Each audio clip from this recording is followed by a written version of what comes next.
I'm going to tell you a story this morning, a somewhat long story.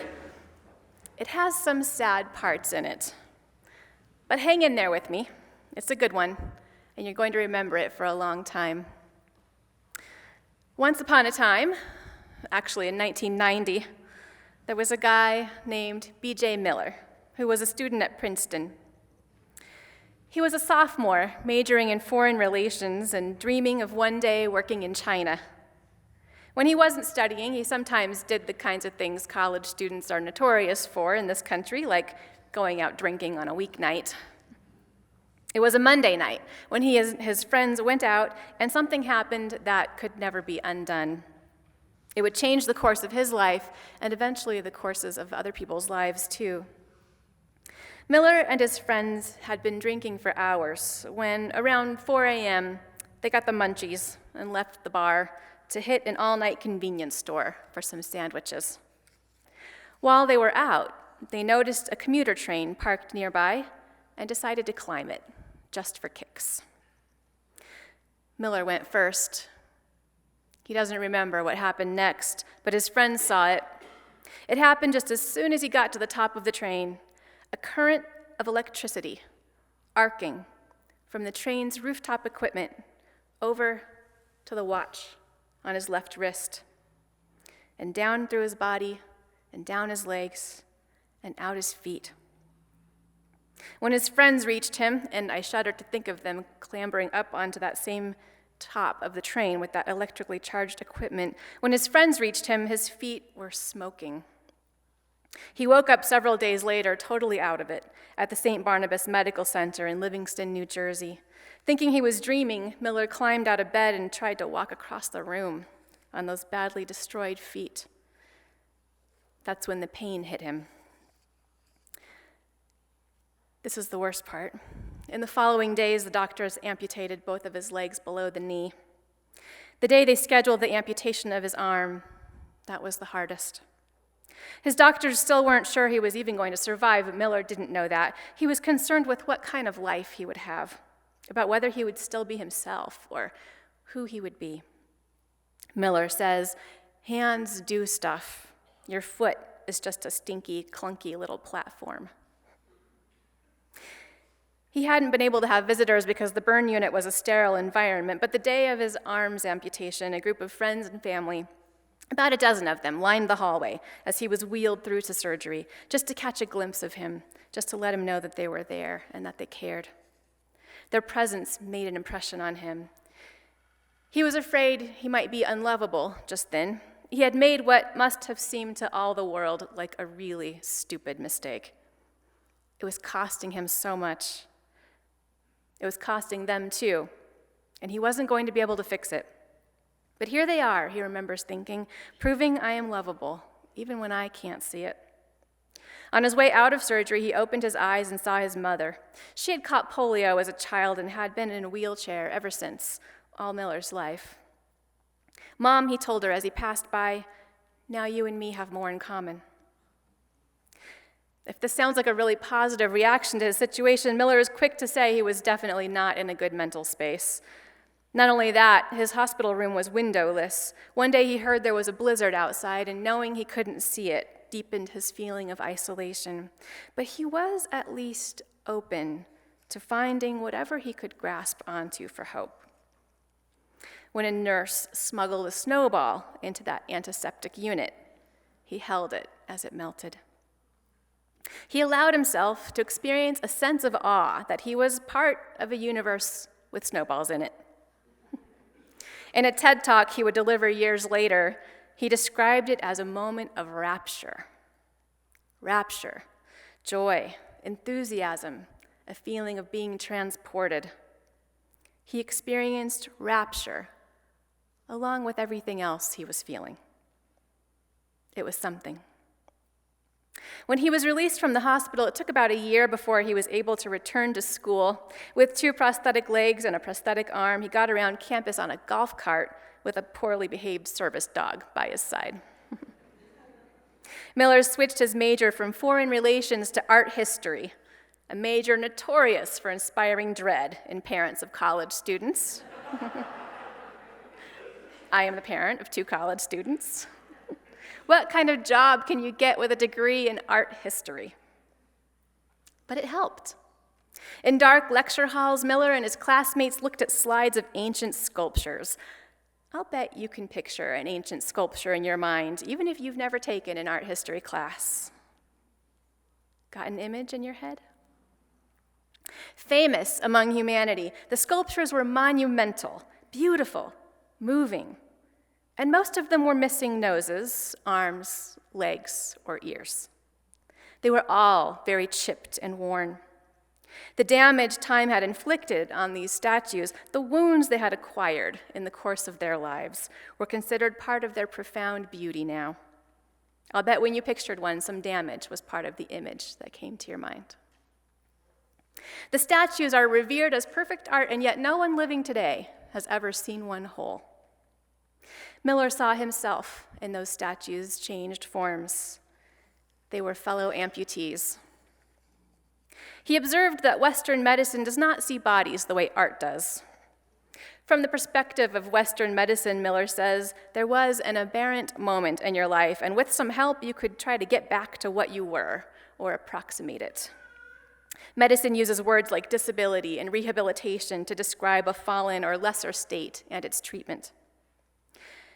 In reality, we're all on a continuum of ability. We're born with different levels of ability. As we age, we naturally move toward the less abled end. Some of us lose ability along the way due to injury or illness. We can even lose ability due to changing social conditions, like the invention of the printing press. Dyslexia was not a disability before people relied on printed text. We acquire scars and stretch marks and wrinkles. Some of us have practically bionic parts. New knees, new hips. No one is entitled, and no one can expect to stay in an optimally able, unscarred state. Miller decided to take a different approach to his injuries. In a January article in the New York Times Magazine, which is where I and maybe some of you first heard this story, the journalist John Mooallem explains Miller's thinking at the time. Miller refused, for example, to let himself believe that his life was extra difficult now, only uniquely difficult, as all lives are. He resolved to think of his suffering as simply a variation on a theme we all deal with. To be human is really hard, Miller says. As a disabled person, he was getting all kinds of signals that he was different and separated from everyone else, but he worked hard to see himself as merely sitting somewhere on a continuum between the man on his deathbed and the woman who had misplaced her car keys, to let his accident heighten his connectedness to others instead of isolating him. This was the only way, he thought, to keep from hating his injuries and, by extension, himself. It wouldn't be easy. Just like the day he told his mom they now had more in common, Miller still struggled with frustration, fear, and self-consciousness. The scars at the ends of his amputated limbs made the flesh look brutalized. At first, he didn't want anyone to see it.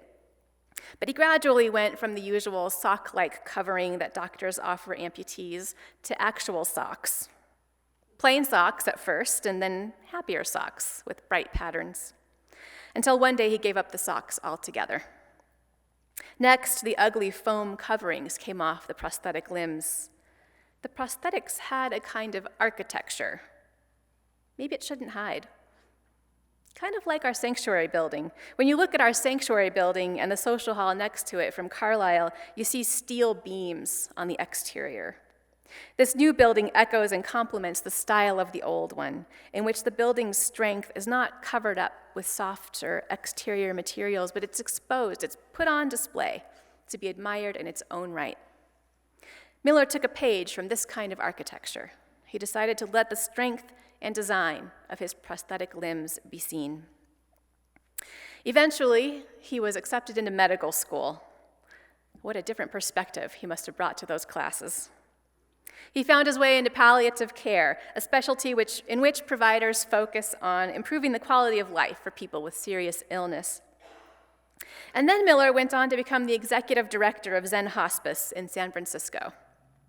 Zen Hospice started out as a pretty improvised response to the AIDS crisis, a group of Buddhists taking in young gay men who had nowhere else to go and trying to help them die comfortably.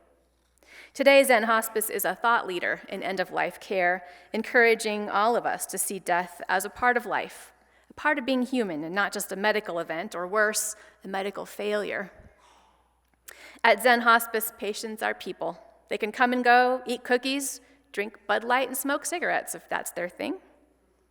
I love the fact that Miller survived, thrived, and went on to help people who are dying experience an abundance of life in their last days. I guess that's what kind of job you can get with an art history degree. Around that time, Miller also decided to take up motorcycle riding. He'd already been mountain biking, but he was drawn to the exhilarating speed of motorcycles. Now, I'd guess that being a triple amputee probably slows you down when you're walking from place to place, going upstairs, carrying things and all that. Imagine the freedom of hopping on a motorcycle and propelling yourself down the road at 70, 80, or 90 miles per hour. This is where the mother in me goes, oh, Lord, no. But Miller had already stood at the brink of death and looked over the edge. Now he was ready to live, really live, on his terms and to the greatest extent possible. The problem was that no one wanted to try to build a motorcycle for him. For years, Miller asked around, and everybody was put off not only by the challenge of it, like how do you run all the controls to one side of the handlebars, but also the potential liability. What if he hurt himself or someone else? Finally, a young guy named Randy Sloan agreed to do it. Still in his 20s, Sloan was the youngest guy at the motorcycle shop where he worked, and he was the sensitive one there, too. He instantly perceived what a special person Miller was. He finished the job in the spring of 2014. Moalem says that on the day Miller took possession of the bike, a crowd gathered to watch. Sloan had Miller climb on, and then he clambered around and under the bike, making final adjustments, and then he stepped back and started to cry.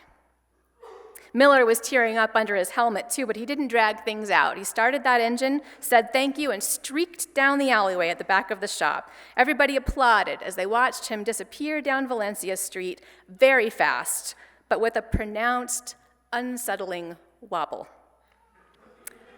Turns out Miller had never ridden a motorcycle before. A fact he had not mentioned to the bike shop. Let us pause here and consider this story. Why have I told you in a sermon called Abundance, a story about a man who loses 3 of his 4 limbs and works in a hospice center? It sounds like a story about loss. We think of abundance as having as much of something as we could possibly want, or even more. If you Google abundance, you'll find religious stories about people who accept Jesus and then the very next day receive a promotion. Hallelujah. Or who give to a televangelist and then win the lottery. You'll find quotes from ancient scriptures that suggest that if you do what God tells you, or at least what people tell you God tells you, you will have abundant crops and possibly numerous wives and many children. We had already redefined marriage, friends, way before the Supreme Court got involved. Of course, what we know is that those theologies of prosperity or abundance don't apply to everyone. Many of the most devout religious people are poor. And the problem with theologies of prosperity like those is that they don't seem to inspire much help for the poor. They and their cousin theologies that teach that if you have the right thoughts, you'll attract material wealth into your life don't seem to offer much guidance for dismantling systems of economic oppression, like ours in this country, in which the top 1% of households own more than 40% of the nation's wealth, and the bottom 40% of Americans struggle to get by on 0.3% of the nation's wealth. Been a while since you heard those numbers, right? The bottom 40% have only 0.3% of the wealth. And we're having public conversations about immigrants stealing jobs from Americans. This is no accident, as long as we're fighting like dogs over that 0.3%. We won't notice those outrageously wealthy people hogging up the rest of it and lobbying for more. If you don't think this applies to you, consider the fact that the bottom 80% of the country has only 15% of the wealth. The wealthiest people, the top 20%, have the rest. When we talk about economic scarcity in our country, when we worry that there isn't enough money or there aren't enough jobs for everyone here, and when some people suggest the answer is that we should send immigration agents to steal away mothers, like the one taking sanctuary right now in the Friends Meeting House in Albuquerque, we have misread the situation. We have misread the situation. That's why our board of directors issued a statement last week supporting the Friends Meeting House in their decision to become a sanctuary church.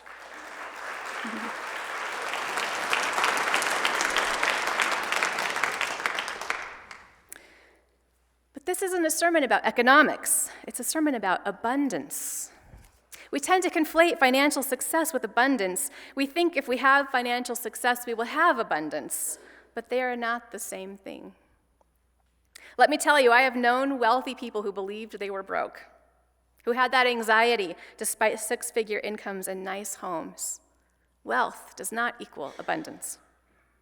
And so we have some work to do on economics, but in the meantime, while by the grace of God we're on our way to a fair and more equitable society, I want to talk about abundance in the spiritual sense, in the way that transcends your bank balance, that transcends your luck in life, that transcends even the number of limbs on your body or the days you are given to live. Abundance is not about having what you want, but about noticing what you have and multiplying it through sharing it, multiplying it through the way you are in this world. And that's what Miller did. He discovered that his injuries caused not just the loss of 3 limbs, but an increase in connection with his mother and with other human beings. He opened his eyes to a path that would allow him to multiply connection, love, kindness, generosity, and growth, and he said yes to that path. Have you noticed that people who experience abundance in their lives tend also to give abundantly to others? Whether it's money, love, joy, time, or any other blessing in life. There's a myth of scarcity in our culture, and we learn it through language and through judgment. Either you're whole or you're broken. Either you're a winner or a loser. Either you're white or you're not. That's what racism really comes down to, isn't it? White or not, in or out. Either you're happy or you're unhappy. Either you're living or you're dying. We're all doing both. Either you're male or you're female. We know all these things are not necessarily true.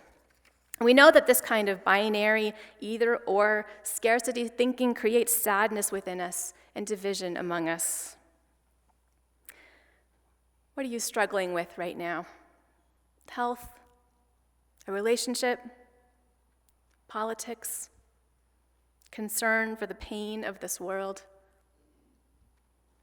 Could it be possible to experience also a sense of rapture? To cultivate a boundless heart? To find deep meaning and joy in the days you are blessed to live?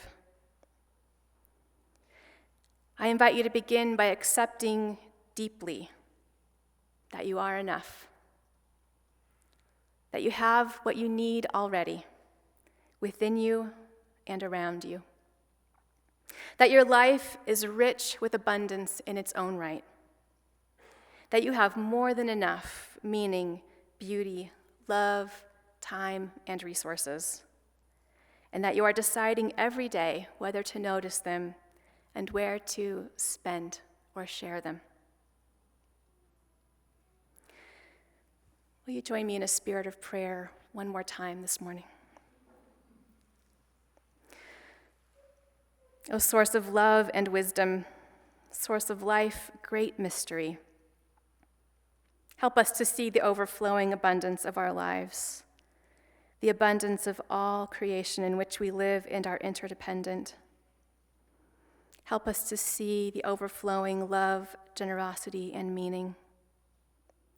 Help us to transcend limited scarcity thinking about gender, ability, nationality, culture, race, and ourselves, to see that there are myriad, abundant ways of being, and that they are beautiful in their spectacular array. Help us to see that there is enough for ourselves and all people, and to live into that truth. May our blessings be multiplied through our sharing them. Amen. Our closing hymn is number 38. In your gray hymnal, please rise in body or in spirit.